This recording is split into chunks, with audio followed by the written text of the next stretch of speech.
On va commencer les tables rondes, si vous voulez bien, sur une table ronde sur l'approche transversale des patrimoines, bien sûr, avec une table ronde, désolé, la parité n'est pas respectée, il n'y a pas beaucoup de femmes, il n'y a que 4 hommes.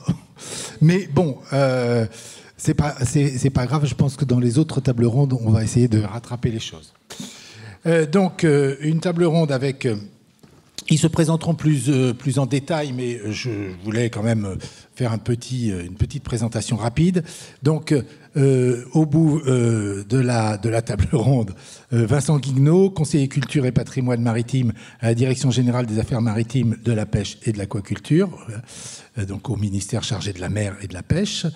Après lui, nous avons Philippe Dresse, conservateur régional des monuments historiques à la DRAC Île-de-France. Voilà, ce qui est intéressant de savoir que Philippe Dresse vient du ministère de l'écologie et aujourd'hui travaille comme conservateur régional au ministère de la Culture. Dominique Laprie-Santenac, mon cher Dominique, on se connaît depuis très longtemps et qui est aujourd'hui inspecteur des patrimoines et de l'architecture au ministère de la Culture, et il a été longtemps architecte des bâtiments de France dans le Calvados.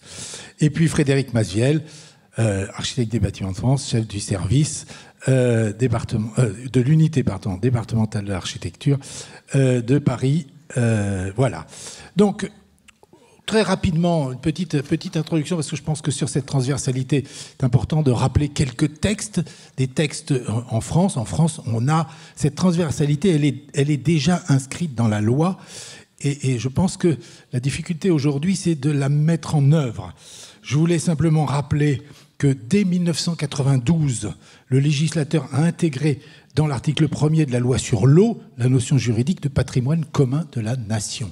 Alors, patrimoine commun de la nation, pour mémoire, c'est un concept, hein, le patrimoine commun de la nation, concept qui remonte à la Révolution française. Les biens confisqués, les biens communs de la nation, biens confisqués à l'Église et à la noblesse, ont constitué le patrimoine commun de la nation. Et donc, cette idée de patrimoine commun de la nation, qui est partie donc du monument, n'a pas cessé de s'étendre. Et je pense que c'est important de le rappeler. Donc, en 1992, la loi sur l'eau dit « L'eau fait partie du patrimoine commun de la nation.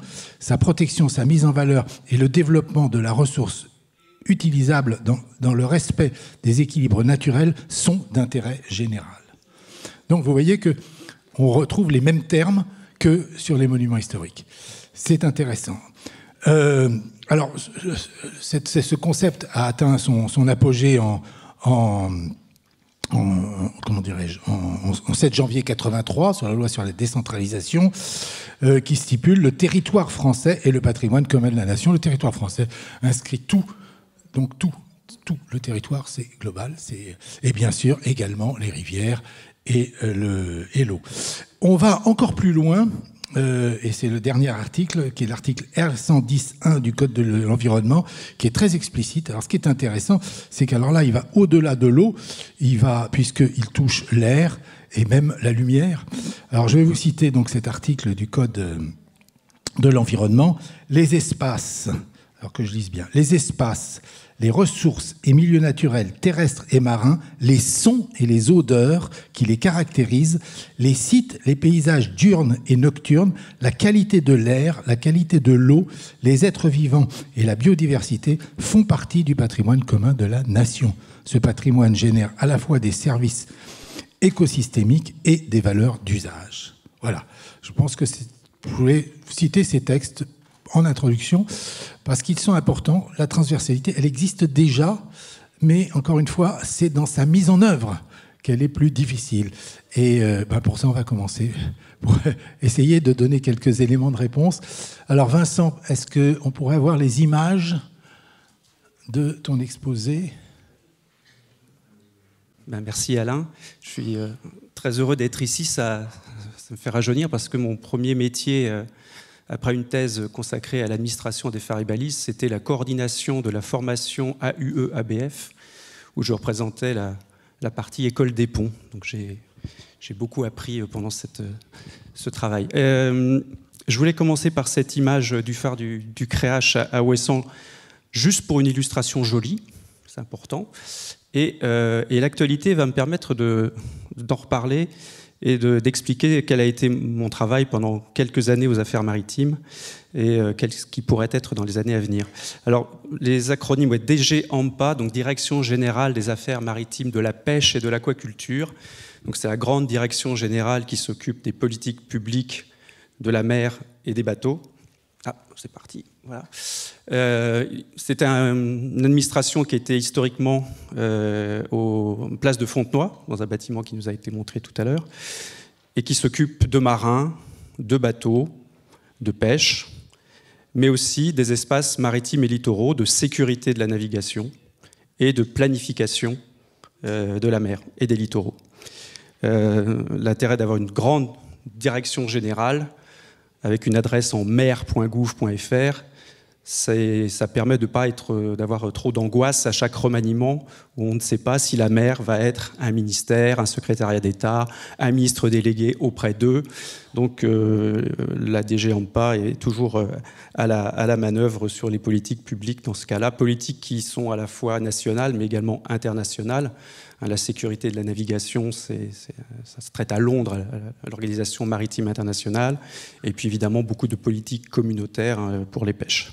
Alors pourquoi cette photo elle est intéressante? Parce que hier soir, alors que je préparais mon petit exposé, j'apprends que le phare du Créache ne s'est pas allumé. Il ne s'est pas allumé hier soir, et évidemment sur les réseaux sociaux, les Ouessantins ont commencé à râler en disant c'est pas bien, c'était mieux avant, quand il y avait des gardiens. Le phare ne s'est pas allumé. Ça peut arriver. Ça peut arriver. Dans ces cas-là, on prévient les marins que le phare ne va pas s'allumer et ils vont se débrouiller. À ma connaissance, il n'y a pas eu de naufrage cette nuit au large d'Ouessant. Alors c'est intéressant parce que ça veut dire que cette infrastructure de sécurité maritime, elle a été construite pour ça. Elle a largement excédé sa fonction aujourd'hui, puisque ce sont essentiellement les Iliens qui aiment voir ces 8 faisceaux que les marins ne voient pas. Nous, on voit 2 éclats toutes les 10 secondes. Les Ouessantins, donc, s'inquiètent de l'avenir de la lumière du phare. C'est-à-dire que c'est même plus le bâtiment qui devient l'objet de leur inquiétude, c'est la lumière elle-même. Donc ça, ça fait tout à fait le lien avec finalement la première diapo que je voulais vous montrer. Qui est pourquoi est-ce que le ministère en charge des politiques de la mer s'est retrouvé à faire du patrimoine jusqu'à recruter quelqu'un qui n'était qu'un historien à l'époque et qui, à l'usage ou à l'usure, a fini par devenir conservateur du patrimoine au bout de 5 ans. En fait, parce que les gens râlent. Déjà. On était dans les années 2000 dans une situation où l'administration était mise en cause régulièrement sur l'avenir des phares. Ça faisait la une d'une revue très célèbre qui s'appelle Le Chasse-Marée. Il y avait des associations qui interpellaient le ministre.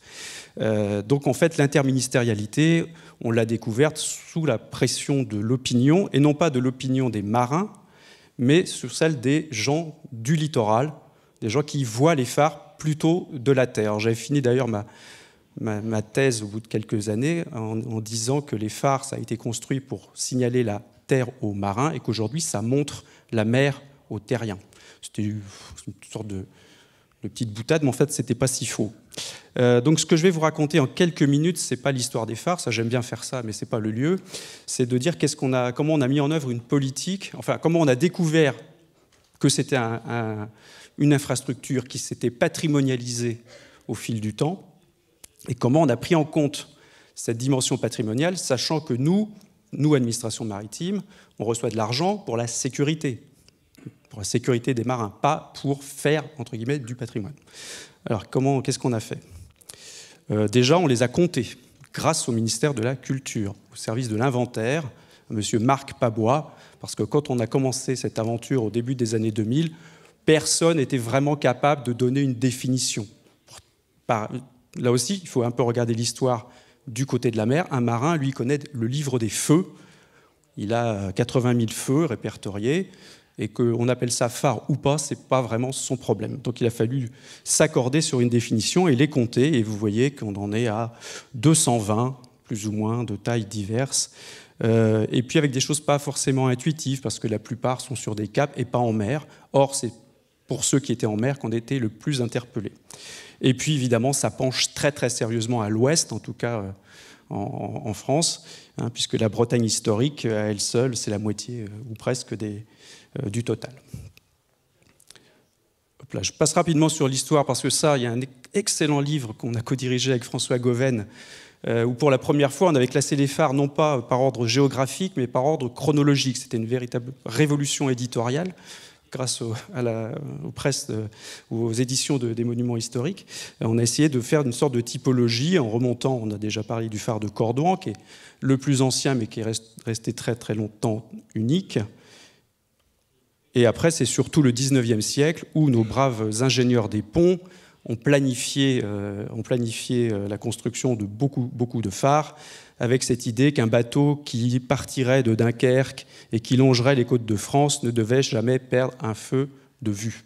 Donc c'était ça le cadre qui a servi de schéma d'aménagement pratiquement tout le 19e siècle. C'est pour ça qu'on a eu besoin de cet appareil qui s'appelle la lentille de Fresnel, qui est un objet, on a fêté l'année dernière les 200 ans du premier appareil opérationnel qui était à Cordouan, et cet anniversaire a eu des rebonds dans beaucoup de pays, puisque c'est une technologie française que vous allez retrouver dans pratiquement tous les phares du monde, donc pour concentrer les rayons lumineux. Et pour ça, on a construit des phares, souvent sur des plans types.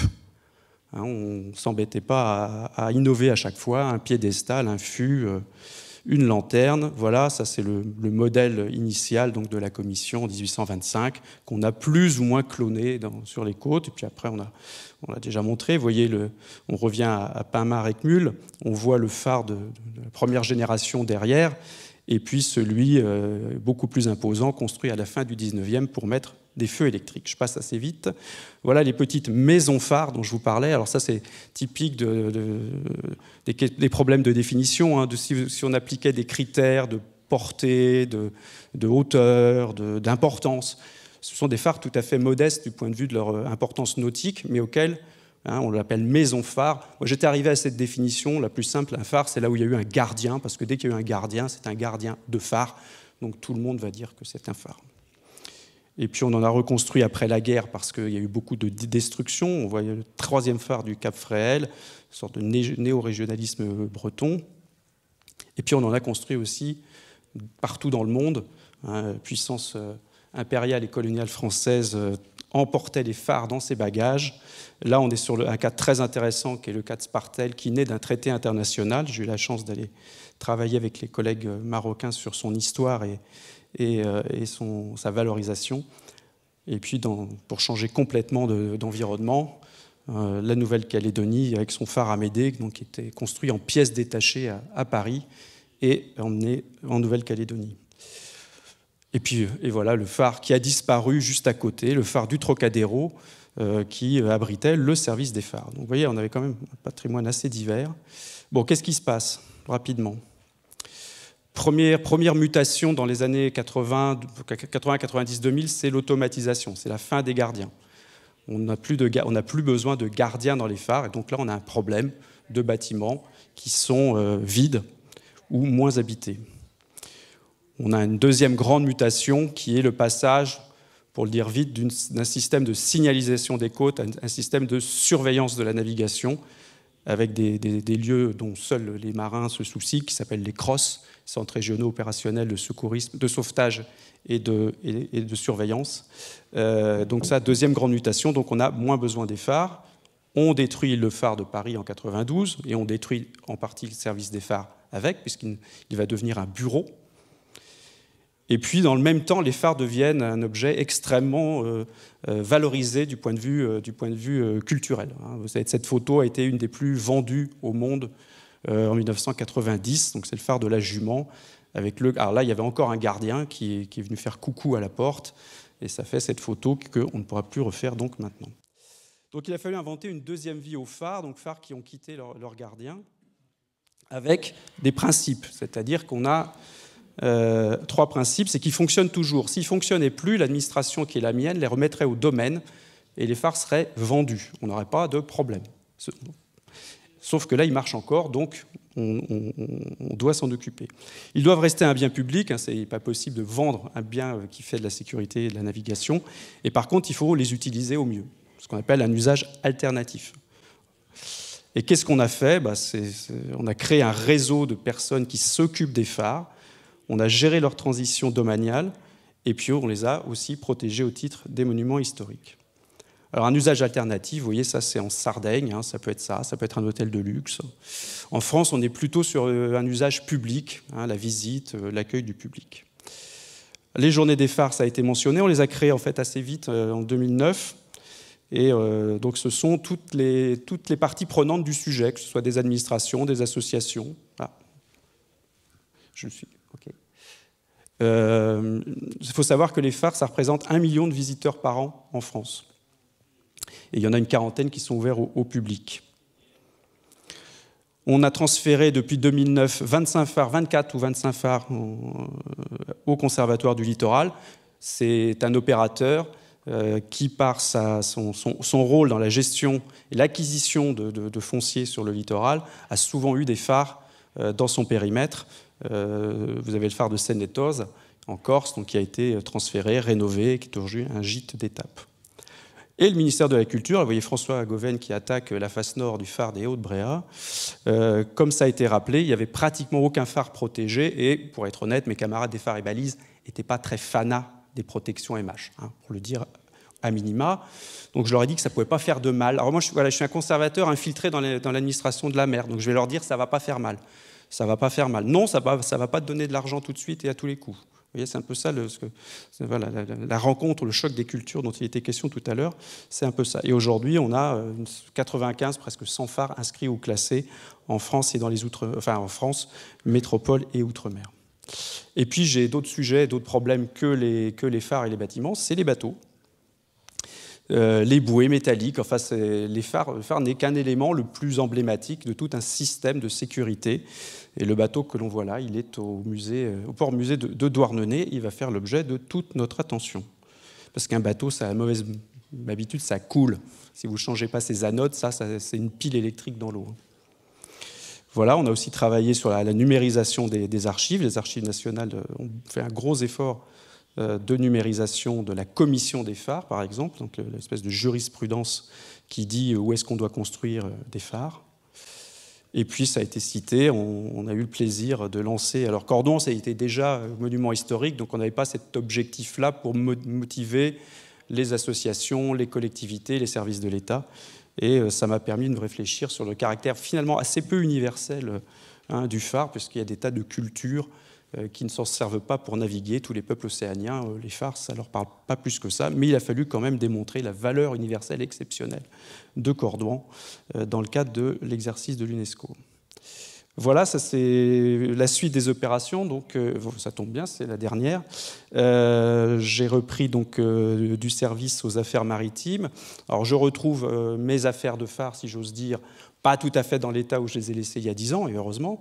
Je vous ai parlé des transferts au Conservatoire du Littoral, ça c'est quelque chose qui a très bien fonctionné. Il y a des questions d'objets qu'il va falloir inventorier et protéger. Et puis mon administration me demande d'aller un peu au-delà du phare. Il va falloir s'occuper d'autres choses. Typiquement, on est une administration qui contrôlons, administrons, fiscalisons tous les bateaux, et y compris les fameux bateaux d'intérêt patrimoniaux dont il a été question tout à l'heure. Donc ça, c'est une porte d'entrée pour travailler sur cette flotte des bateaux traditionnels. Et puis quelque chose auquel on est très attaché, c'est les valeurs des gens de mer. Vous voyez, je n'ai pas choisi, c'est mon canot de sauvetage devant le feu de Saint-Paul, donc le Jean Bardeux. Il y a eu une proposition qui a été lancée par le maire des Sables-d'Olonne de classer au patrimoine immatériel les gestes du sauvetage en mer. Donc on va travailler là aussi avec le ministère de la Culture, avec Thomas Mouzard en particulier, sur cette question de quelles sont ces valeurs de solidarité qui seraient, on peut mettre des guillemets, spécifique aux gens de mer. En tout cas, là, il y a un sujet qui rentre dans, alors c'est un peu barbare, l'axe 3 de la stratégie nationale et mer et littoral qui a été approuvé juste avant la dissolution et dont un des axes est bien de valoriser le patrimoine littoral et maritime. Donc, on a du travail. Voilà. Merci. Merci Vincent, c'est remarquable. D'abord, tu es dans les temps, mais ton travail est remarquable, d'autant plus remarquable que, donc, je voulais le dire pour nos amis chinois, je trouve que c'est important de bien citer qu'il y a donc un monsieur patrimoine qui s'occupe du patrimoine au ministère en charge de la mer et de la pêche. Voilà. Je pense que on voit bien cette infiltration, je peux dire, de la préoccupation patrimoniale dans d'autres ministères. Alors, merci Vincent. Philippe, écoute, je te passe la parole. Voilà. Oui, merci beaucoup. Je suis aussi un autre infiltré, puisque voilà, moi j'ai commencé, je suis conservateur régional des monuments historiques d'Île-de-France au ministère donc, de la Culture depuis 15 mois.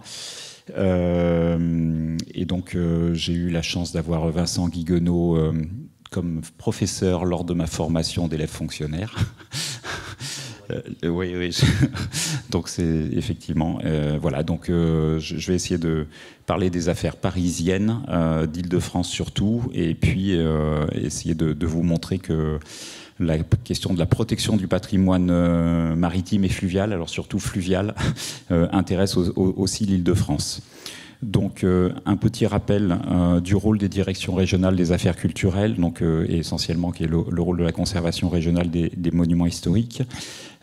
C'est d'arriver à protéger le patrimoine monument historique, bien sûr, et surtout à faire en sorte que ça soit effectif, c'est-à-dire une décision, une feuille de papier à jamais protéger quoi que ce soit. Il faut derrière des hommes et des femmes qui sont concernés et des actions, bien évidemment. Notre première tâche, c'est identifier et connaître pour pouvoir préserver. Donc nous travaillons régulièrement avec nos collègues des collectivités locales, conseil régional, service de l'inventaire, bien sûr, avec les chercheurs, avec les sociétés savantes, avec les autres ministères, bien sûr, pour arriver à identifier ce qui fait patrimoine et voir si on peut y adosser, enfin voir quels sont les outils qui seraient nécessaires et ce qu'on peut y adosser comme outil de protection, sachant que à la CRMH, bien sûr, l'outil de protection que nous utilisons, c'est la protection au titre des monuments historiques. Donc, protection au titre des monuments historiques, c'est valable à la fois pour les immeubles et c'est valable aussi pour les objets mobiliers. Et dans la suite de mon exposé, je vais me concentrer sur les objets mobiliers. Regardez plutôt vers le large et vers ce qui bouge que ce qui est à terre. Il y a deux niveaux de protection. C'est la même chose pour les deux, que ce soit immeuble ou objet mobilier. Un niveau qui est ce qu'on appelle inscrit au titre des monuments historiques et un deuxième niveau qui est le classement au titre des monuments historiques, avec des niveaux de reconnaissance et des niveaux d'exigence qui sont un petit peu différents, quoique assez proches dans les faits. Puis après, une fois qu'on les a inscrits ou classés, ces monuments, on essaye de suivre, parce que le but, c'est pas de mettre le dossier et de dire mission accomplie, c'est d'essayer de régulièrement s'occuper de l'état. Donc on a deux actions majeures.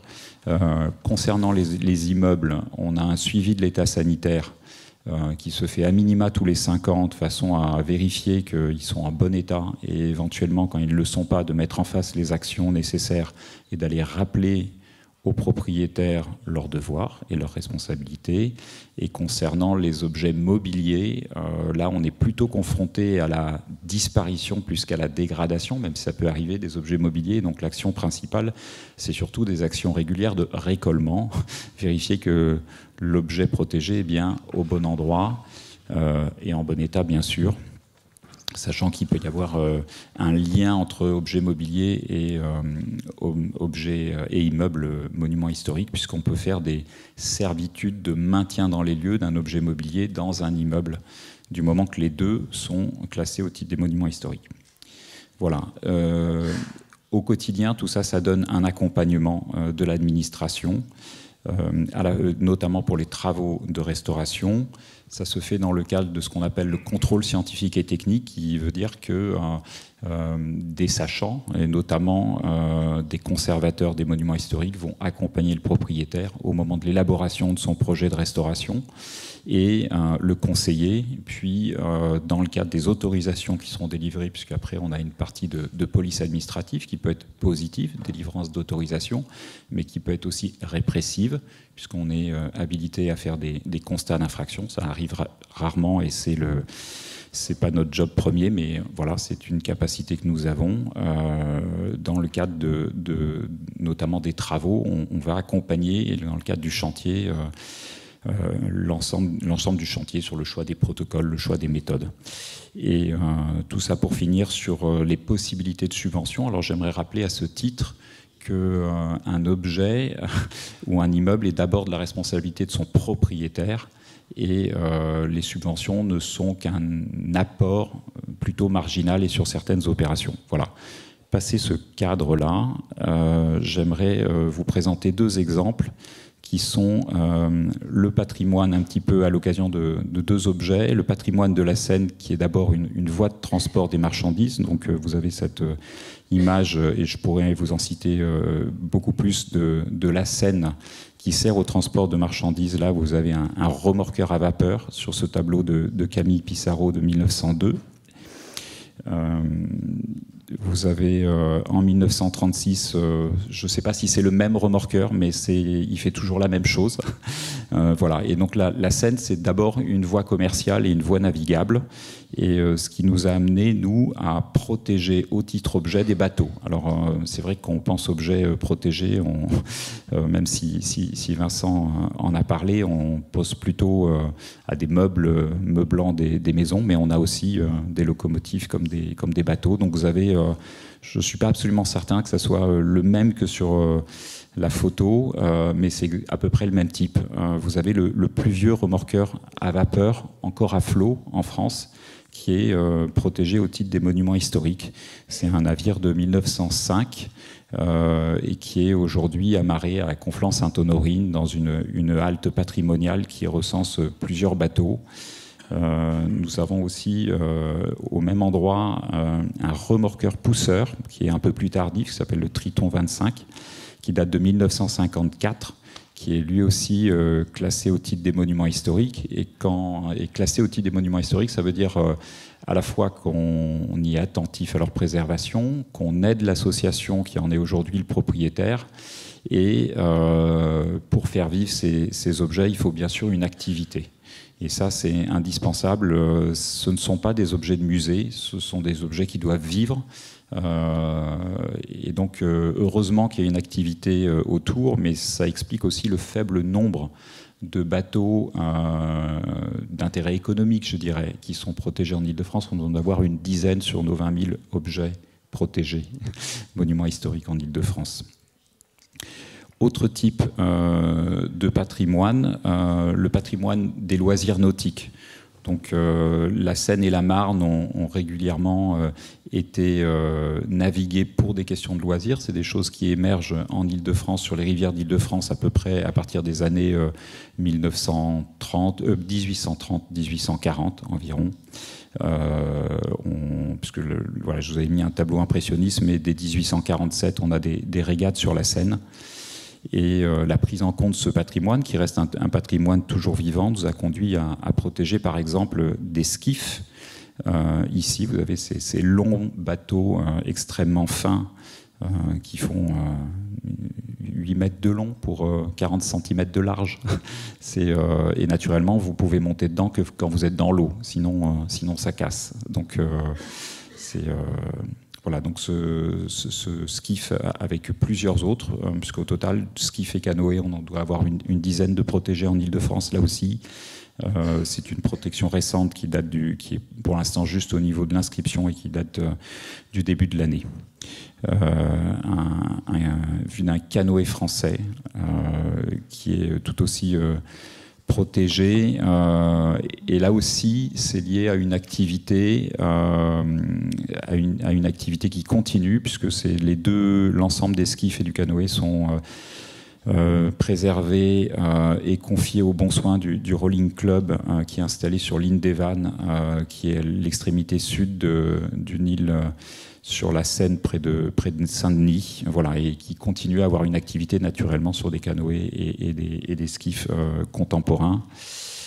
là-dessus. Alors, qu'est-ce qu'on peut trouver aussi comme autre protection qui permettent de préserver le patrimoine fluvial, en tout cas pour l'Île-de-France? On peut citer aussi l'inscription et le classement au titre des sites. Donc c'était évoqué tout à l'heure par Alain Marinos. Le Code de l'environnement permet de protéger des paysages patrimoniaux, et certains paysages patrimoniaux ont affaire, bien sûr, avec le monde de l'eau. Et donc on va en trouver en Île-de-France. Et puis quelques mots aussi du patrimoine mondial. Donc, comme exemple de patrimoine protégé, je vous ai trouvé la plage de Médan sur une île de la Seine, qui est, voilà, on a plutôt cette carte de situation. Vous avez, c'est en aval de Paris, sur une des boucles de la Seine. Vous avez le schéma ici en bas à droite, et avec cette plage telle qu'elle était, telle qu'elle est aujourd'hui en 2024 et telle qu'elle était en 1947. Donc on va passer sous silence que sur la rive droite, c'est devenu une gravière qui est maintenant un plan d'eau.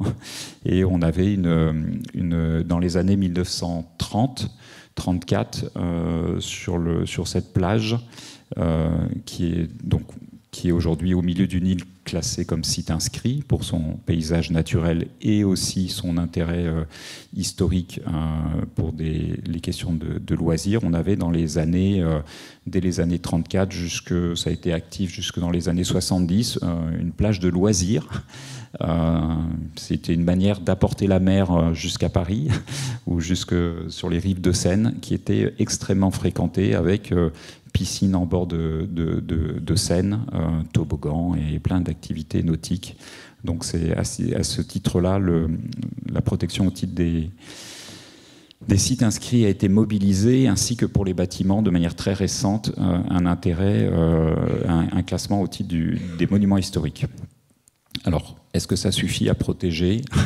La question des sites est un sujet, c'est un bon sujet pour appréhender la protection de grands espaces qui sont des paysages patrimoniaux, mais la législation sur les sites inscrits ou classés n'apporte ni subvention ni fiscalité associée. Et donc, des moyens et des leviers en moins pour arriver à porter ou à faire déclencher des projets. Et donc, voilà, je suis un peu désolé de vous montrer les images dans lesquelles c'est actuellement. Donc, la vie s'y est arrêtée et on est en attente qu'un jour ça reparte, parce que c'est une très belle architecture, un très beau lieu des Arts déco.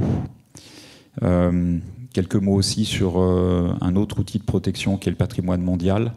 Donc, les rives de Seine à Paris sont protégées au titre de l'UNESCO depuis 1991.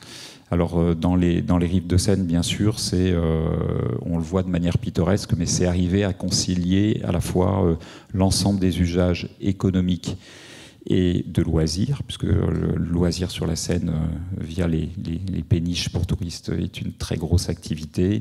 C'est aussi un outil qui doit prendre en compte l'innovation qu'a représenté la création des quais à 2 niveaux à Paris au XVIIIe, XIXe siècle, qui est d'un des caractères majeurs et un des critères majeurs du site, du classement du site Paris rive de la Seine.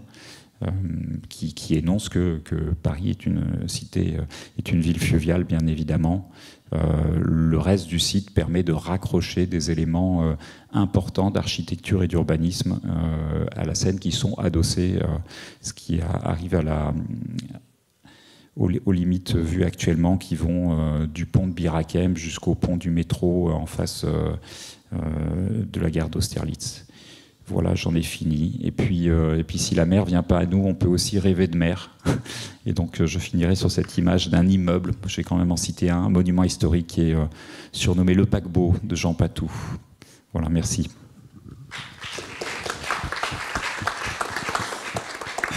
Merci Philippe. Donc, de nous avoir parlé de ce patrimoine de la Seine qui participe pleinement à la qualité du cadre de vie des habitants de Paris et de sa région, mais aussi des visiteurs. Dominique, écoute Dominique, tu as la parole. Voilà. Merci Alain. On est tenu par le temps, alors je suis obligé de raccourcir. D'accord. Et bien tenir un quart d'heure. Merci. Alors, un quart d'heure. Donc, pour ma part, je vais vous parler des sites patrimoniaux du Calvados, et en particulier d'un site patrimonial qui est celui de Caen, dont l'étude pour la création s'est déroulée en même temps qu'un projet d'aménagement urbain qui intéressait la ville de Caen et l'estuaire de l'Orne. Très rapidement, pour évoquer les sites patrimoniaux remarquables du Calvados, je les présenterai avec 3 points communs qui ont tous plus ou moins un rapport avec le littoral. Déjà, je fais le constat que majoritairement, très majoritairement, il y a 11 sites patrimoniaux remarquables dans le département. 10 se trouvent sur le littoral ou à 10 km en retrait du littoral, et qui plus est, très souvent en lien avec des fleuves, petits fleuves côtiers, ou un fleuve un peu plus important, qui est celui qui est la Seine, et je parle pour ça de Honfleur. Sinon, tous les autres sites patrimoniaux qu'on connaît, dont certains sont connus comme Deauville, Trouville, sont situés sur des fleuves côtiers. J'évoquais Deauville, Trouville, je ne vais pas tous les passer en revue, qui est sur l'estuaire de la Touques. Et ce sont des rivières, des petits fleuves côtiers qui ont tendance à déborder, et ça c'est bien connu, et chaque année c'est récurrent. Et c'est vrai également pour la Dive, c'est vrai également pour la Seule, c'est vrai également pour l'Or à Bayeux. Il y a toujours des petites inondations dans cette saison. Et puis, c'est vrai aussi pour l'Orne, qui est un fleuve un peu plus important, à Caen. Autre point qui a trait aussi avec le littoral, c'est quand même la mémoire du débarquement. Chaque mois de juin, il y a toujours un attrait incroyable pour les plages du Calvados. Le 6 juin, c'est quasiment un jour férié dans ce département. Et cet événement a considérablement marqué le territoire. Et certains sites patrimoniaux remarquables, directement, Bernières-sur-Mer, c'est une commune qui est située sur une plage, la plage canadienne, Juno Beach, et il y a une maison du Canadien qui est bien entendu dans le périmètre des SPR, mais il y a aussi des protections de sites patrimoniaux remarquables, et les plus anciennes d'ailleurs, Bayeux et Honfleur, sont à mon sens, et d'ailleurs c'est quasiment certain, sont intervenus parce que ces deux cités se trouvent à proximité de villes qui ont été quasiment anéanties, au moins anéanties à 70% lors des bombardements. Si on fait des couples, de part et d'autre de la plaine de Caen, il y a Bayeux préservé et Caen, qui est une ville reconstruite. Et puis, de part et d'autre de l'estuaire de la Seine, il y a Honfleur, d'un côté, préservé, et Le Havre, bien connu, qui est complètement reconstruite. Et pour le dernier né des sites patrimoniaux remarquables du Calvados, il faut citer Orbec. Et un des arguments, c'était que Orbec, c'est une petite cité du pays d'Auge, qui a miraculeusement été épargnée par les bombardements, qui est voisine de Lisieux. Et là, Lisieux a été quasiment détruite. C'était la capitale du pan de bois. Et les maisons n'ont pas résisté aux bombes incendiaires. Donc ça, c'est un point remarquable. Et puis, il y a aussi le patrimoine balnéaire. Tout à l'heure, ou précédemment, j'évoquais Deauville, Trouville, mais il y a aussi Villers-sur-Mer, il y a aussi Cabourg. Et ce patrimoine balnéaire aussi me permet déjà de parler du patrimoine 19e. C'est une prise en compte relativement récente dans le département, le patrimoine de la villégiature, qu'on retrouve maintenant et qu'on prend en compte de plus en plus largement dans d'autres villes, et pas uniquement les cités balnéaires, et aussi la prise en compte du paysage.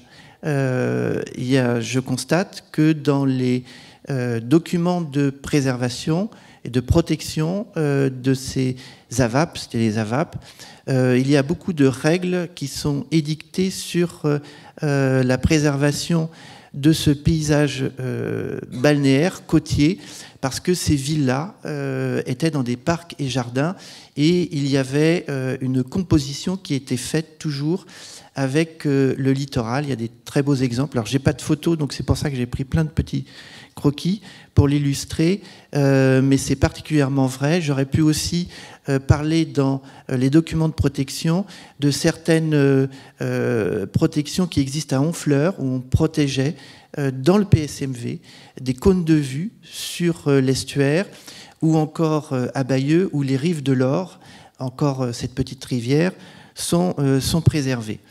Donc on a tous ces éléments à la fois proches de la côte, le littoral, proches liés le patrimoine de la reconstruction, et puis le paysage. Et tous ces éléments-là, on les retrouve à Caen. Et Caen, c'est l'avant-dernier, c'est la dernière AVAP créée et l'avant-dernier SPR dans le Calvados, dans l'histoire. Et donc au moins pour ces trois motifs, Caen était légitime à intégrer, pour plein d'autres raisons d'ailleurs, mais pas que ça, pour intégrer en tout cas le club des SPR du département. Le point... Pour nos amis chinois, si tu peux dire ce que c'est qu'un SPR. Ah oui, alors, un SPR, c'est un site patrimonial remarquable, ça c'est pour l'acronyme, et en fait c'est un périmètre à l'intérieur duquel déjà on identifie, où on constate qu'il y a un patrimoine architectural, urbain, paysager remarquable, et c'est un périmètre à l'intérieur duquel on va mettre en œuvre des documents de gestion de ce patrimoine, qu'on appelle soit plan de sauvegarde et de mise en valeur, c'est le cas pour Bayeux et Honfleur, soit plan de valorisation de l'architecture et du patrimoine, c'est le cas de Caen. Je ne m'étends pas plus sur tous les acronymes. Caen aussi, donc, c'est une ville qui est sur l'estuaire de l'Orne. C'est là où commence l'estuaire de l'Orne. Il y a la confluence d'ailleurs à Caen de tout un petit réseau de rivières et puis du fleuve. Et depuis toujours à Caen, on connaît, comme dans les autres villes que j'ai citées, on connaît le phénomène des inondations. Là, sur la carte, j'ai utilisé cette carte qui matérialisait les inondations de 1910, au moment d'une grande crue de l'Orne, et où on voit qu'il y a un terrain qu'on appelle la Prairie, qui est un vaste espace naturel en cœur de ville, qui est régulièrement inondé. La même chose d'ailleurs pour... sur la droite de la photo, ce qu'on appelle la presqu'île, qui était aussi régulièrement inondée. Donc la ville a toujours joué toujours connu en quelque sorte les inondations, les phénomènes d'inondation. Ce qui est étonnant, c'est que cette ville qui s'est développée dans le lit du fleuve jusqu'à construire en plein cœur de ce lit, l'île Saint-Jean, c'est complètement, je dirais, déraisonnable d'un certain point de vue. L'île Saint-Jean est toujours plus ou moins affectée par les phénomènes d'inondation. En tout cas, les caves des bâtiments, y compris ceux de la reconstruction, sont toujours affectés par les inondations. J'en viens à la presqu'île. La presqu'île, donc, qui était une zone à l'origine inondable. Et puis, au milieu du 19e siècle, on va creuser un canal pour rendre le fleuve navigable de Caen jusqu'à la mer. L'Orne a des méandres et n'était pas navigable. On a creusé donc un canal un peu plus vers le nord pour que le fleuve soit navigable en tout temps. Et l'espace qui est situé entre le canal et la presqu'île, l'Orne, le fleuve et le canal, ça s'appelle la presqu'île.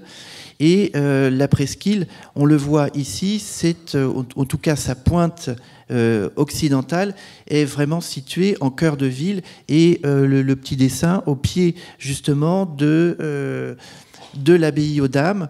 L'avantage de ces grands espaces inondables, c'est que de ces grands espaces naturels, c'est que ça ouvre des vues, des panoramas sur toute la ville, et on voit tous les bâtiments importants et fondateurs de la ville, l'abbaye aux Hommes en particulier et l'abbaye aux Dames de l'autre côté. Je ne parle pas du CHU, ce qui est aussi un bâtiment remarquable. Il se trouve donc qu'on a commencé l'étude du site patrimonial remarquable en même temps que 3 communes de la nouvelle communauté d'agglomération qui s'appelle Caen-la-Mer, 3 communes décident de se lancer dans l'urbanisation des terrains de la presqu'île. La presqu'île, terrain inondable, puis ensuite investi par l'activité industrielle. Il a existé à Caen, ça a complètement disparu du paysage, tout à fait étonnant, une grosse industrie métallurgique et qui a fonctionné grâce au port et ses entrepôts qui s'étaient installés donc sur les terrains de la presqu'île. L'industrie métallurgique a disparu et le port a complètement périclité, du moins à Caen. Donc ça a libéré énormément de terrain en cœur de ville. Du patrimoine industriel, malheureusement, il reste relativement peu de choses, du patrimoine bâti d'ailleurs, je devrais dire. Il y a les traces des anciennes voies de chemin de fer, etc. Il y a beaucoup de choses. En patrimoine bâti, on voit quelques anciennes grues, ou encore des bâtiments de la fonderie, mais qui ont un peu brûlé en partie, là c'est suite à un désastre. Et puis on voit aussi un autre bâtiment qu'on appelle le Pavillon, qui était l'ancienne gare maritime. On pouvait faire Caen-Le Havre par le bateau en prenant son billet à la gare maritime, et on remontait l'Orne, on suivait les côtes de la Manche pour arriver ensuite au Havre, au bord de la Seine. Ce grand projet qui réunissait 3 communes était aussi extrêmement symbolique pour la communauté d'agglomération de Caen-la-Mer, puisque c'était le moyen de signifier son rapport étroit avec l'eau et avec la Manche, qui est à peine 10 km au nord. Ça signifie aussi une importance économique des terrains en bord de mer, en bord de fleuve en tout cas. J'aurais pu l'évoquer déjà avec les cités balnéaires. Le mètre carré à Deauville vaut beaucoup plus qu'à Caen, 5 minutes. Et donc voilà, je me dépêche. En fait, donc là, c'est la macro-échelle. Et parce que c'était plusieurs communes, on a dit non, on n'intègre pas la presqu'île dans le projet de site patrimonial remarquable qui ne concerne que la ville de Caen. Et puis très vite, on arrive avec des projets architecturaux. Donc on se focalise sur à toute petite échelle, sur 2 bâtiments emblématiques. Là, c'est la collectivité qui veut donner le point de départ de l'urbanisation et qui fait réaliser 2 bâtiments publics que sont une bibliothèque-médiathèque assez importante à vocation régionale, et puis le palais de justice. Et ensuite, on va commencer à un petit peu dézoomer en se disant, voilà, j'ai construit 2 édifices, donc on les gère aux abords des monuments historiques, et notamment aux abords de l'abbaye aux Dames. Et puis on se dit, mais comment est-ce que je vais traiter l'espace public, enfin l'espace qui reste entre les 2 édifices? Donc là, on va réfléchir à l'idée d'un espace non bâti. Ça n'a pas été simple. Bon, il y avait cette histoire de grand paysage, donc on a maintenu en quelque sorte un cône de vue sur l'abbaye aux Dames. Et puis ensuite, comment est-ce qu'on traite cet espace? Et c'est un espace en herbe, ça s'appelle la pelouse. C'est une sorte de micro-prairie, si je puis dire, en se disant que c'est intéressant d'avoir un espace en herbe, puisque c'est perméable et que au bord de l'eau et au bord d'un fleuve qui peut être en crue, c'est intéressant. Et puis, en fait, on va s'apercevoir assez rapidement que si on dézoome encore, donc ça sera ma dernière diapo, eh bien, on s'aperçoit qu'à l'échelle, et là c'est en fait des études du Conservatoire du littoral, qui ont constaté qu'à l'échelle de l'Orne, les scénarios de remontée des eaux seraient plus importants dans les 50 ans à venir que ceux initialement prévus et ceux sur lesquels on s'était basé pour concevoir ces opérations d'urbanisme. Et en fait, la moitié de la presqu'île de Caen, le projet, je peux le dire de manière un peu triviale, tombe à l'eau ou a échoué pour toujours faire des jeux de mots. Alors je ne sais pas si c'est traduisible, mais en tout cas, ce qui est certain, c'est que quand on passe de la micro-échelle à une échelle géographique, on s'aperçoit qu'on a une meilleure lecture des phénomènes en fait de remontée des eaux qui impactent, et ça on le sait depuis de tout temps, les territoires. Et donc, on s'était vraisemblablement, à un moment, on avait oublié cette échelle géographique. Et j'allais dire aussi, on a parlé d'aspect mémoriel, la mémoire géographique, parce que on est en bord de mer, il y a toujours eu des fluctuations. On sait que la côte avance ou recule, ça dépend des phénomènes d'ensablement. Les rivières débordent, on le sait depuis fort longtemps. Donc on aurait pu très bien aussi conserver à la fois l'échelle géographique et la mémoire, si je puis dire, géographique, pour identifier justement des terrains.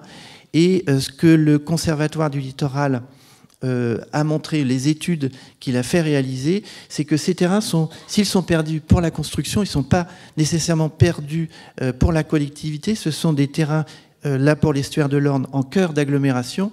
Et finalement, ils peuvent aussi être réutilisés en concevant des aménagements adaptés. Ils peuvent être utilisés par le public. C'est ce que le Conservatoire du littoral a démontré, et ce qui est pratiqué d'ailleurs sur la prairie de Caen par cette fois le département du Calvados et le Conservatoire des espaces naturels sensibles, qui aménagent des terrains qui sont régulièrement inondés, mais qui sont toujours des espaces publics, des espaces récréatifs en cœur d'agglomération.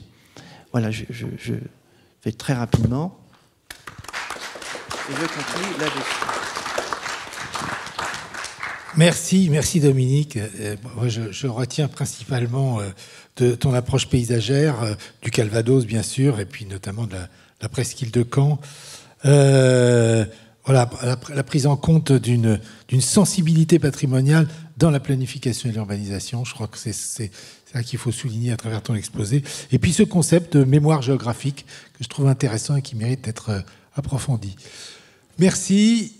Donc maintenant, Frédéric, à toi, Frédéric Maciel, je te laisse la parole. Merci Alain.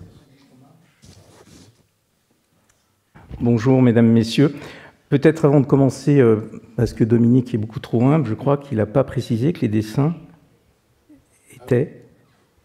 Par qui ont été réalisés les dessins ? Ben voilà, ouais. Il faudrait peut-être le préciser, parce que ce sont de très jolis dessins. Oui, Frédéric, oui, c'est important. En fait. Donc Dominique a un petit carnet de dessins et dessine en permanence. Et si vous avez l'occasion de regarder ces dessins, je vous le conseille, ils sont absolument superbes. Voilà. Ça nous rappelle d'ailleurs le professeur Wang Tingui, pour nos amis chinois, qui avait aussi des carnets de croquis extraordinaires et qu'on appréciait beaucoup de les regarder ensemble. Alors, Alain, tu seras le maître du temps. J'ai un quart d'heure, j'ai beaucoup d'images à vous montrer.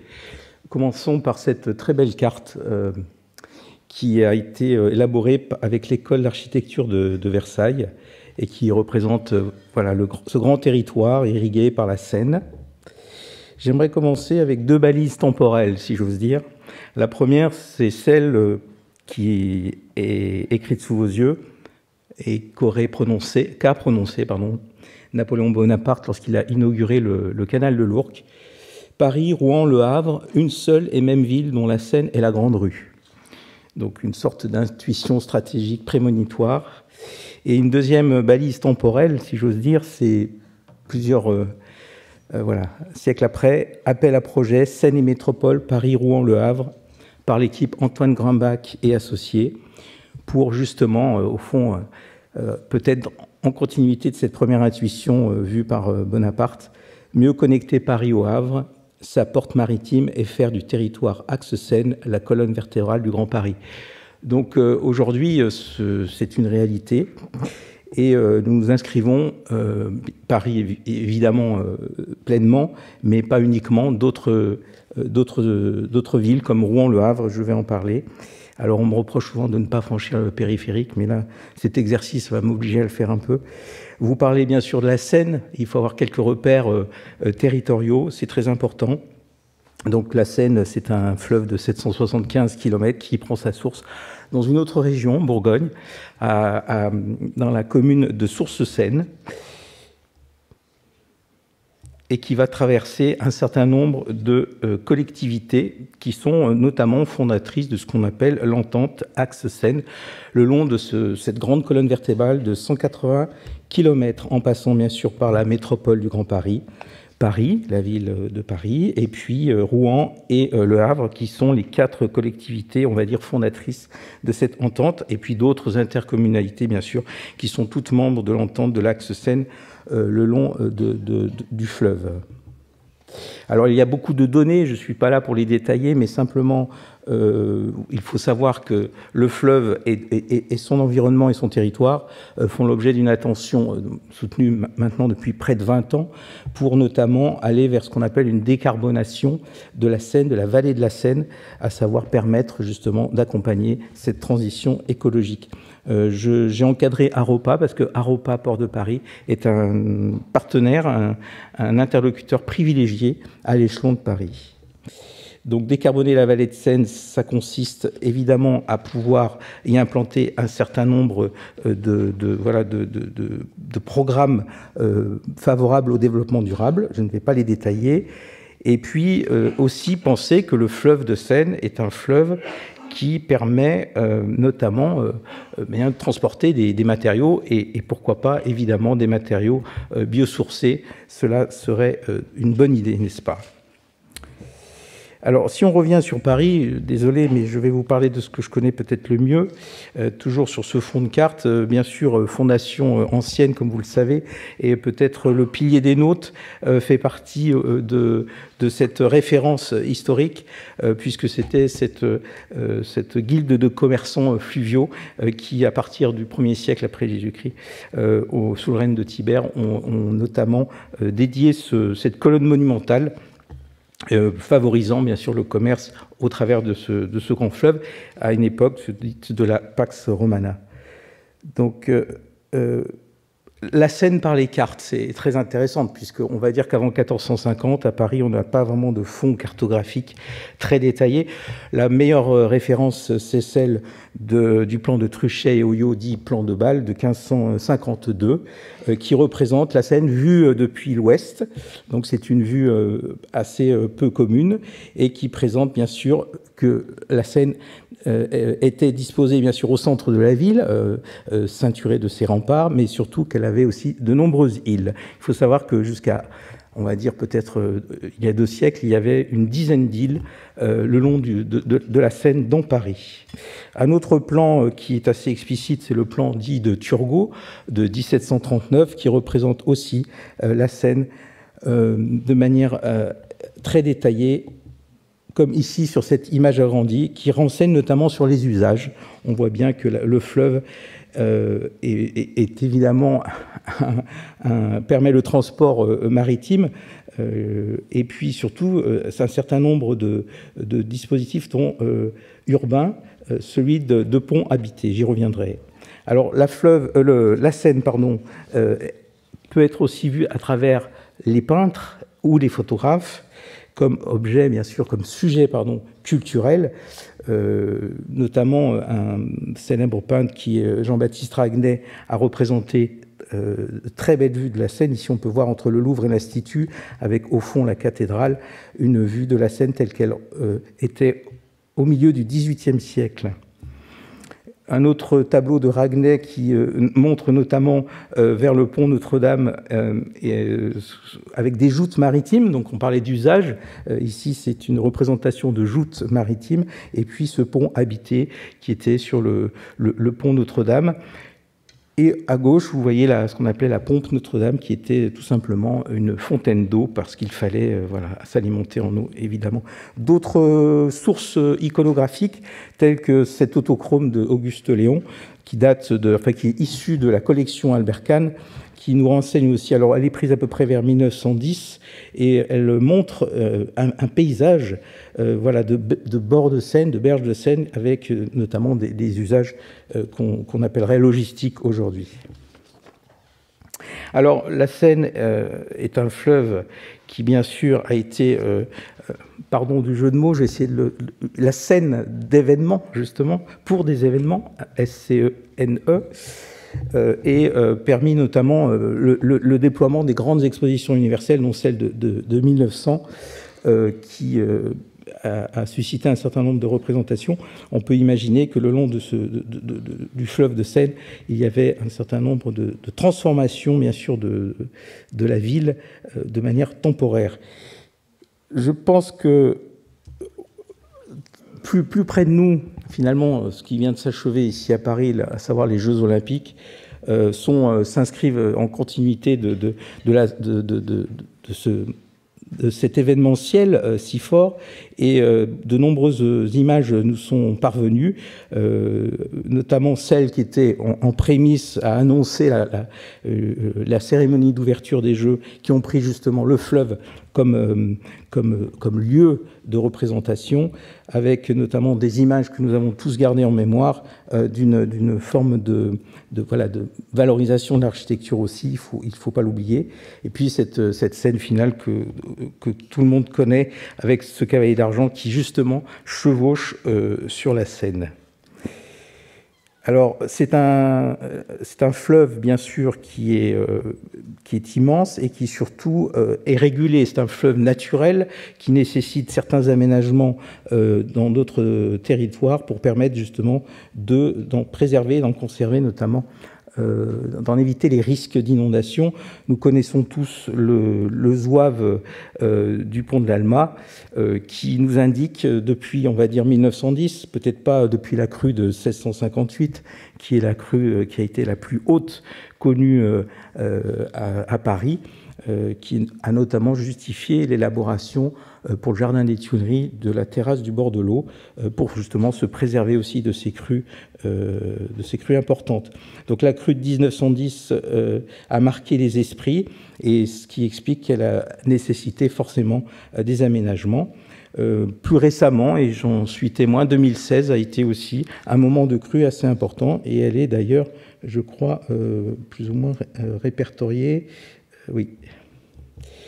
Alors, on a aussi parlé du bien UNESCO à Paris. Il faut le savoir, récemment, donc Philippe en a déjà un peu parlé, mais lorsque le Comité du patrimoine mondial s'est réuni pour le 46e comité à New Delhi au mois de juillet, donc a été prise une décision de faire une extension du bien UNESCO. Et notamment en intimant notamment l'État et la collectivité de se doter d'un plan de gestion pour permettre de faire vivre ce bien UNESCO. Autre on va dire, perspective aussi de protection, à savoir la probable création d'un site patrimonial remarquable qui se superposerait au bien UNESCO. Ce projet est actuellement à l'étude et sera très prochainement évalué avec la collectivité. Alors, je vais m'arrêter un peu plus précisément sur ce qui a occasionné des séances de travail assez importantes avec l'unité départementale de l'architecture et du patrimoine de Paris notamment, la ville de Paris et ses services techniques, et l'agence parisienne d'urbanisme, l'APUR, qui a eu un précédent, un marqueur, à savoir en 2019, lorsqu'il y a eu la réunion de ces ateliers Seine qui se sont tenus pendant l'année 2019 et qui a permis de réunir un certain nombre d'intervenants, de spécialistes, de professionnels, dont notamment, bien sûr, Aropa, Port de Paris, pour réfléchir à l'avenir du fleuve. C'était ça le sujet de ces ateliers Seine, et à savoir qui ont débouché notamment sur un livre blanc qui a été publié en mars 2020, à l'issue duquel il a été proposé une feuille de route pour notamment renforcer le rôle de la Seine en tant qu'axe structurant pour la logistique urbaine, donc la question des usages, redéfinir des espaces publics en bord de Seine, donc l'appropriation des berges de Seine pour tout le monde, l'amélioration de la qualité de l'eau et de la biodiversité, ça c'est le programme écologique qui s'invite dans ce sujet, l'adaptation aux enjeux climatiques évidemment, et la concertation et la gouvernance partagée. À l'issue donc notamment de ces ateliers Seine qui se sont tenus il y a maintenant 4 ans, avait été prévue la révision notamment du cahier des prescriptions architecturales et paysagère, qui avait été élaboré en 1999, auquel avait été ajouté en 2015 un cahier des prescriptions des installations saisonnières. Donc nous avons été associés de manière très étroite avec Aropa Port de Paris, l'agence parisienne d'urbanisme, la PUR, et bien sûr les services de la ville de Paris, pour faire un travail de révision de ce cahier des prescriptions. Alors, cela a consisté à réévaluer notamment ce qu'on appelle le séquençage. Ce séquençage permet, en fonction du contexte et de ce qui singularise un territoire, d'adapter ce cahier des prescriptions. La nouveauté a été notamment d'y incorporer les berges du bois de Boulogne, qui sont dans un état naturel, on va dire, en tout cas d'apparence, et pas du tout minéralisés avec des quais ou des fonds de quais ou des berges. Si on les séquence un peu rapidement, bien sûr la séquence centrale révèle le Paris historique, qui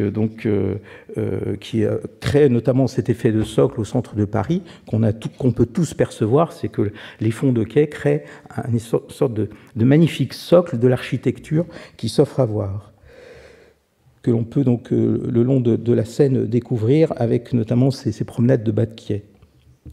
La séquence 2 a permis notamment d'isoler les sites de composition urbaine monumentale, avec un certain nombre d'édifices tels que le Louvre, l'Institut de France ou l'Hôtel de la Monnaie notamment. Voilà, avec l'île de la Cité aussi, bien sûr, qui en est un point central. Voilà. La séquence 2, elle développe notamment, on va dire, elle révèle et elle montre l'urbanisme qui s'est développé au XIXe et au XXe siècle. La séquence 3, c'est la séquence du Paris moderne, avec des quais beaucoup plus larges, qui vont de 25 à 30 mètres à peu près, sachant qu'il y a une variation entre 6 et 30 mètres, c'est à peu près le niveau de différence des berges de Seine à Paris. Il y a donc une grande variété de contextes, d'où ce séquençage. La séquence 3, donc toujours dans le Paris moderne, qui se situe plutôt en amont et en aval du fleuve. Et puis la séquence 4 avec les portes fluviales, qui est tout à fait révélatrice, notamment des activités portuaires qui sont un point très important à Paris, à savoir que les quais et les berges de Seine ne sont pas uniquement voués au divertissement ou à la promenade ou à la contemplation, mais doivent aussi révéler un usage.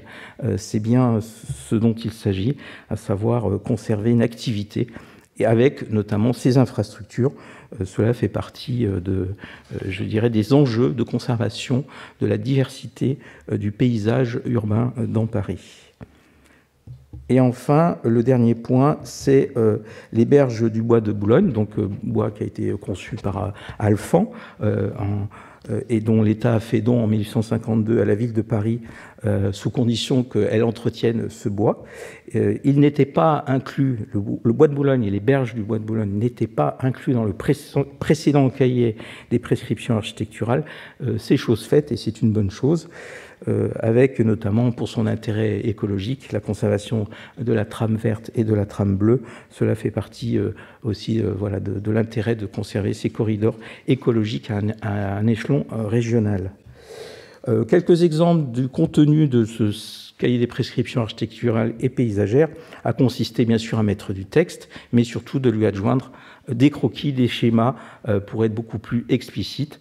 La vocation de ce cahier des prescriptions architecturales et paysagères consiste à orienter les aménageurs, les amodiataires, ce que l'on appelle des amodiataires, ce sont ceux qui ont par convention le droit d'occuper un espace du quai des berges de Seine. Donc tous les aménagements et ce cahier des prescriptions qui n'est nullement un document d'urbanisme, mais simplement un guide des bonnes pratiques, permet justement d'orienter et de cadrer les projets lorsqu'ils ils sont notamment instruits dans certains cas. Voilà donc des guides qui permettent de dire tout simplement ce qu'il faut faire et ne pas faire. C'est assez simple. C'est notamment sur la question des gabarits, les installations saisonnières qui sont le long des berges de Seine permettent ainsi d'être cadrées par ce document. Voilà, je vous remercie. J'ai terminé mon propos et expliqué que, bien sûr, la Seine traverse Paris, mais ne fait que la traverser, même si elle lui confère, on va dire, une identité, un caractère extrêmement fort et intéressant. Je m'arrête sur cette image à gauche pour simplement, voilà, en prévision d'une date importante qui va arriver le 8 décembre 2024, à savoir la réouverture de la cathédrale Notre-Dame de Paris. C'est une photo prise avant le sinistre de 2019, mais justement, rien n'aura bougé, et donc je suis certain qu'on pourra refaire la même photo. Je vous remercie.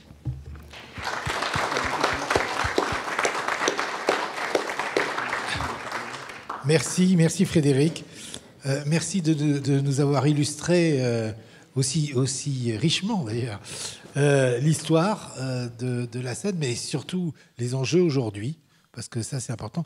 Et puis les projets au croisement des préoccupations patrimoniales, environnementales, urbanistiques, etc. Voilà, moi je note notamment le guide des bonnes pratiques, parce qu'un guide des bonnes pratiques sur Paris, on l'attendait depuis longtemps, et je pense que c'est très bien, très intéressant de le voir sorti. D'autant qu'aujourd'hui, la Seine, comme tu l'as rappelé, elle est patrimoine mondial, bien sûr, mais elle est connue universellement grâce au fond de Seine qu'elle constituait pour les Jeux Olympiques. Voilà. Alors, on va s'arrêter là. On vous remercie de votre patience. On a débordé un petit peu du temps, mais chacun de vous a été très respectueux du temps. Donc on va passer, on s'arrête. Françoise, on enchaîne directement, très bien. Bon, bah alors dans ce cas-là, merci à tous, on peut vous applaudir, et puis on enchaîne avec Shaoyong. Voilà. Alors, donc Shaoyong, Shaoyong, je n'ai pas besoin de papier pour te présenter, parce qu'on se connaît depuis maintenant 26 ans. Shaoyong est aujourd'hui un grand professeur de l'université Tongji. Shaoyong est directrice du WITRAP. Le WITRAP, c'est World Heritage Institute for Training and Research for Asia and Pacific Region, donc le centre UNESCO Patrimoine mondial pour l'Asie et le Pacifique. Et puis Shaoyong connaît bien ce lieu, puisque en 2000, j'ai eu le grand plaisir de l'accueillir pour suivre la formation des architectes urbanistes de l'État pendant un an. Elle l'a suivi avec Philippe Gisselard, qui est dans la salle d'ailleurs, qui était également cette année de formation. Voilà, écoute Shaoyong, je vais te passer la parole. Moi, je suis avec beaucoup d'intérêt ce que Shaoyong fait. C'est très intéressant, on a des échanges très constructifs sur les sujets qu'elle va vous exposer, et je pense que ces échanges, on a tous intérêt de toute façon à les suivre, à les approfondir. Mais je m'arrête là. Allez, je te passe la parole.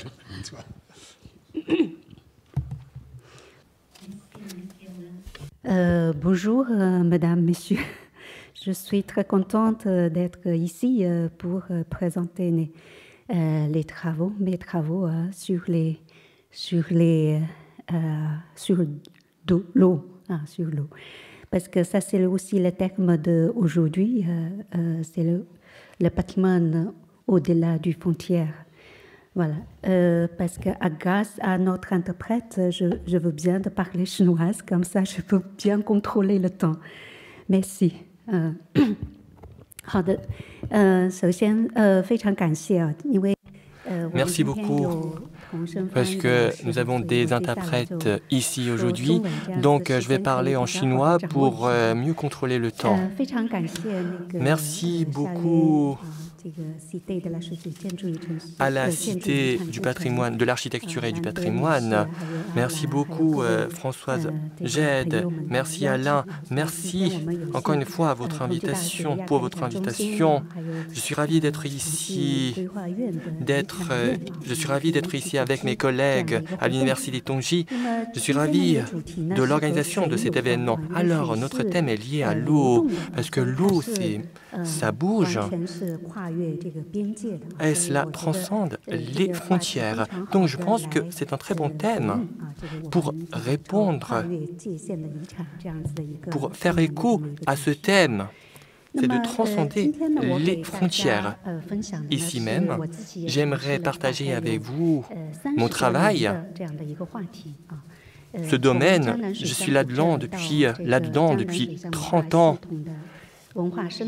Je vais vous présenter l'écosystème culturel du Tian'an.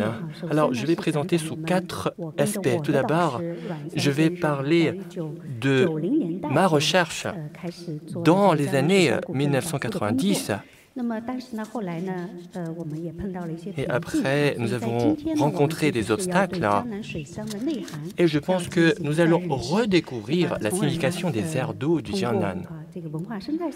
Nous avons abordé l'écosystème culturel du Tian'an pour mieux penser la protection et la conservation du patrimoine. Tout d'abord, je vais parler de la protection des villes d'eau historiques du Tian'an. Avant de commencer, j'aimerais vous présenter le Jiangnan. Jiangnan. J'ai mis ça en italique. En Chine, la définition du Tian'an a évolué, a eu beaucoup de définitions. Alors, en haut, vous avez pu voir l'évolution de la définition du Tian'an depuis 2000 ans. Et pour conclure, nous pouvons voir cette définition sous 3 aspects. Tout d'abord, c'est une définition administrative. Par exemple, nous avons eu Jiannantao, c'était une préfecture dans l'histoire impériale. Ensuite, le Jian'an, c'est un concept économique. Il y a des villes telles que Suzhou, Changzhou, Zhenjiang, etc.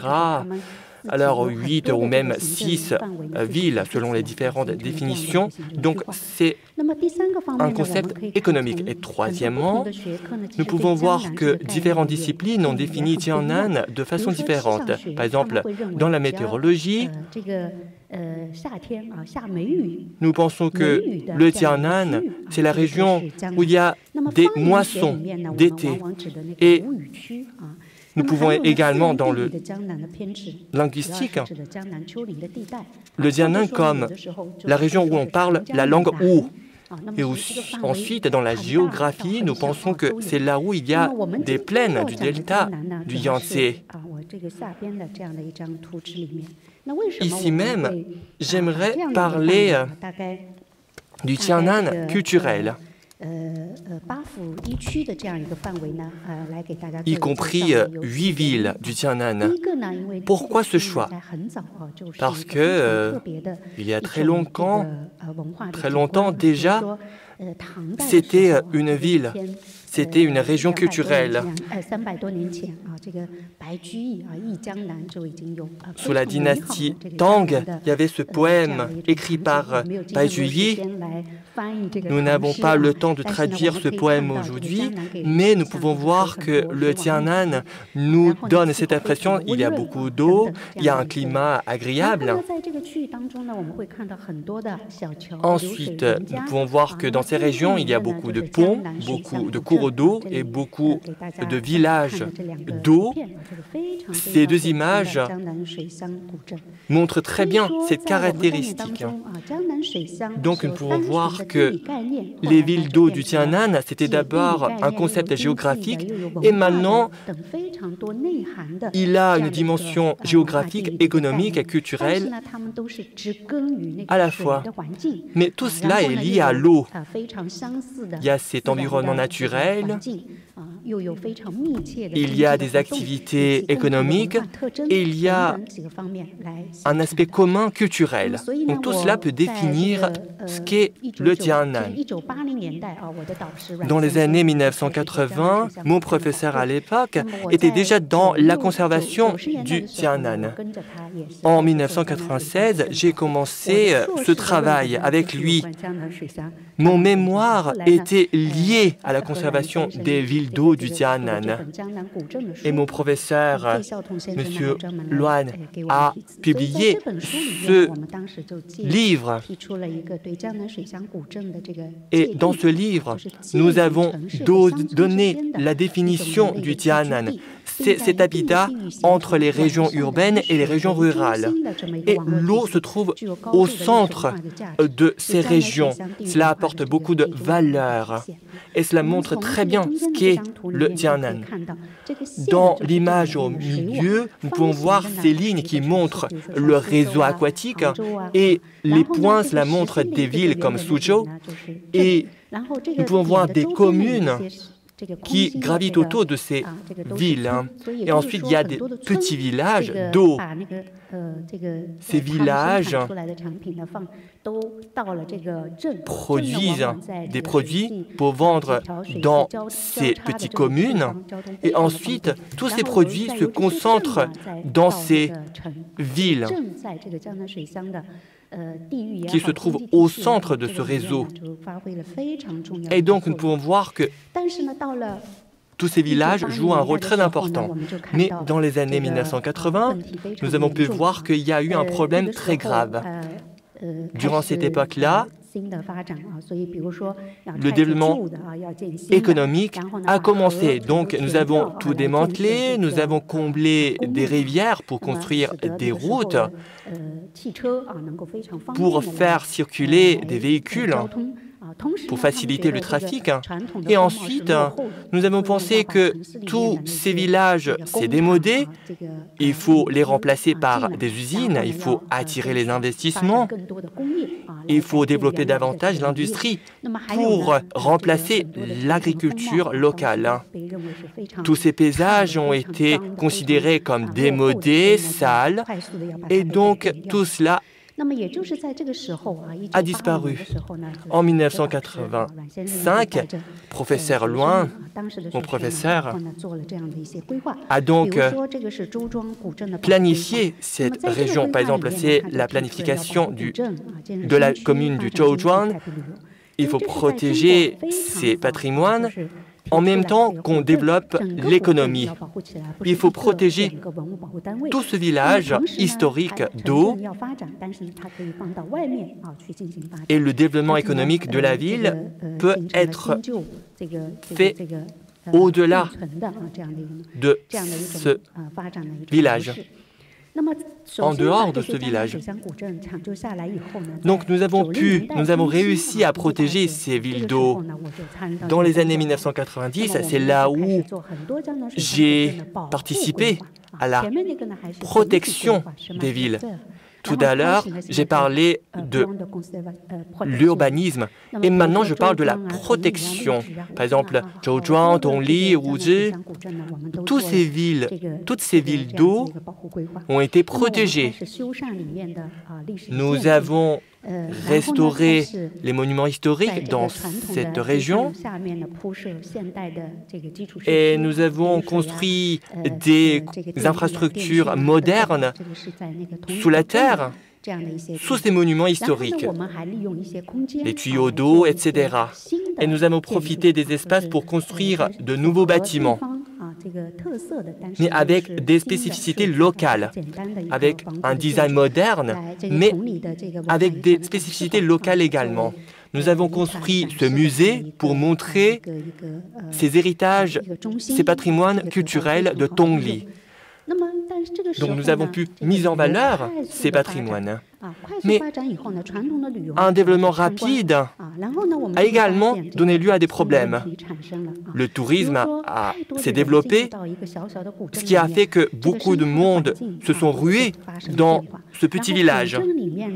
L'environnement a changé et les habitats ont changé également.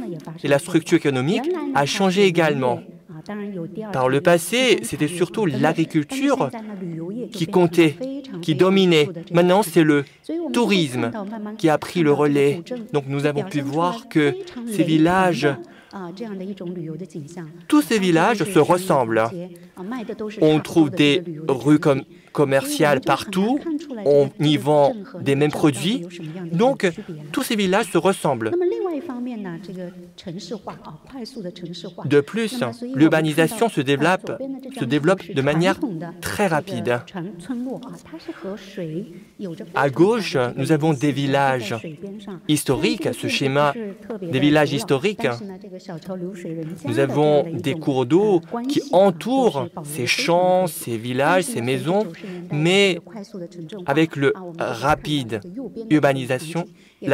urbanisation, nous avons pu voir que à droite, ces maisons se sont concentrées. Des lignées de maisons se concentraient. Donc c'est typique chez les villes modernes. Et les eaux usées se trouvent dans les cours d'eau. Et donc la spécificité de ces villes d'eau historiques a disparu. À partir des années 2000, nous sommes partis à la redécouverte de la signification des zones d'eau du Jiangnan. En réalité, cette région est une région pleine d'eau qui a subi les évolutions géographiques naturelles de la région. Au nord, nous avons le Zhangjiang et ensuite nous avons également le lac Taihu. Donc on a la plaine du lac Taihu. Donc c'est une région qui est entourée par la mer, des lacs et des fleuves. Donc c'est une région géographique très spécifique. À droite, nous voyons ici donc une carte d'une partie de l'actuel Shanghai. Donc on a l'impression qu'il y avait beaucoup de petites îles situées sur le fleuve. Donc il y avait vraiment un lien avec l'eau. Toutefois, c'est une plaine qui n'est pas tout à fait plane. De fait, on voit que c'est une région qui se fait par niveau. Il y a le lac Taihu. Ensuite, nous avons aussi donc, des terrains qui sont un peu plus en hauteur, ce qu'on appelle le Gangshen. Donc, nous voyons qu'il y a un véritable nivellement qui montre qu'il y a un déplacement donc, des plaques et qui change le paysage. Et ce sont ces changements qui créent la diversité des terrains dans le Jiangnan. Toutefois, pendant un certain temps, nous avons complètement mis de côté, ignoré ces spécificités géographiques. Donc avec le Gangshan, nous avons donc des villes en hauteur et des villes qui sont plus bas. Il y a eu des constructions de digues pour les villes hautes, pour éviter les inondations. Dans les villes qui sont plus basses, il était nécessaire également de créer des digues, mais plutôt pour éviter les inondations qui peuvent être provoquées par le lac. Vous voyez les zones près du lac Taihu. Il est surtout nécessaire de s'isoler du lac. Et donc il y a des climats, des géographies différentes entre la partie basse et la partie haute. La partie haute plus sèche, la partie basse plus humide. Et c'est grâce à l'intelligence et à la sagesse humaine que le paysage progressivement s'est formé dans cette région. Et c'est un paysage qui a été façonné par l'intelligence et par les travaux qui ont duré de nombreuses années des hommes. Alors rapidement, je vais vous parler des différentes opportunités de développement. Tout d'abord, il y a eu un grand changement, c'est la construction du Grand Canal Nord-Sud qui a relié les régions. Deuxième point important, c'est le changement de la capitale qui a été déménagée dans le Jiangnan. Troisièmement, c'est une véritable révolution.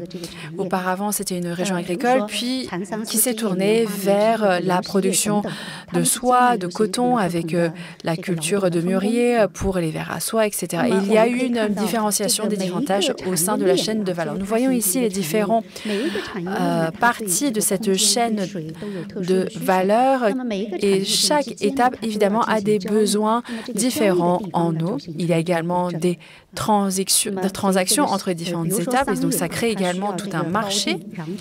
Ici, nous voyons la géographie différente. Donc, il y a des images de l'industrie d'élevage de verre à soie qui a besoin d'eau de qualité. Nous avons également besoin de technicité pour les techniques de fabrication de la soie. Il y a également donc cette importance de préservation du patrimoine de cet artisanat. Et aujourd'hui, nous voyons que pour tout ce qui est transaction, c'est au niveau de ces cours d'eau pour qu'il y ait des échanges. Ici, nous voyons qu'il y a des liens entre les villes et la campagne. Il y a une répartition des tâches entre les différentes parties de la région. Donc, tout d'abord, je vous ai parlé tout à l'heure des verres à soie, l'industrie de la soie, la pêche, un peu plus haut, et aussi la fabrication de condiments, d'alcool. La région du Jiangnan regorge d'activités très différentes, mais qui se coordonnent entre elles. Cela ainsi forme une véritable chaîne de valeur extrêmement variée. Arrivé à l'époque des Ming, il y a eu un développement florissant de la région, et la région du Jiangnan est devenue véritablement la capitale de la soie et du coton de la Chine. La quatrième étape de développement, ça a été vraiment le développement de Shanghai et son ouverture vers l'international. Auparavant, la structure de la ville, on allait jusqu'à Hangzhou, Jiaxing, on remontait vers ces villes-là, mais à l'ère moderne, les axes de circulation allaient plutôt vers Shanghai. Et cela a eu un impact sur le paysage local. Aujourd'hui, nous redécouvrons vraiment ces aires d'eau du Jiangnan. Il n'y a pas simplement ces anciennes villes d'eau. Il y a eu beaucoup de changements au cours de l'histoire. Alors, on a eu cette base historique, et puis il y a eu aussi une intégration d'éléments modernes dans ces villes anciennes, et cela crée justement l'unicité de la région du Jiangnan. Il y a également tout à l'heure ce que je vous disais, les différences en termes de territoire, avec des nivellements avec des parties hautes, des parties basses qui façonnent le paysage, et il y a également les industries différentes qui façonnent le paysage. Donc, encore une fois, là, je parlais du nivellement dans cette région. Donc, nous avons vraiment des paysages complètement différents entre la partie haute et la partie basse de la région. Maintenant, nous avons donc une nouvelle appréhension de la région du Jiangnan. Ici, nous voyons qu'il y a un véritable écosystème culturel. Et tout d'abord, au plus bas, il est nécessaire de prendre en compte tout le système hydraulique pour s'assurer l'irrigation, la logistique, la fourniture en eau des habitations. Au-dessus, il y a toutes les activités humaines liées à l'intelligence humaine, l'économie, la vie urbaine, etc. Et cela crée véritablement de la valeur pour nos sociétés humaines. Aujourd'hui, il y a la protection se fait à différentes vitesses. Nous voyons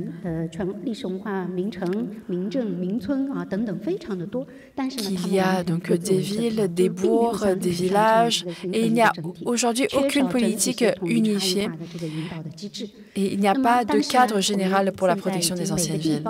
Toutefois, dans le Jiangsu, à Shanghai, aujourd'hui, nous commençons à mener des études sur le terrain. Par exemple, la ville de Shanghai a mené une grande étude en 2023, et d'ailleurs, nos collègues ont y également participé.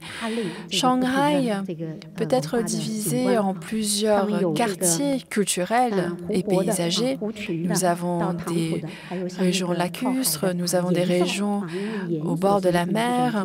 Donc, ce sont des géographies tout à fait différentes.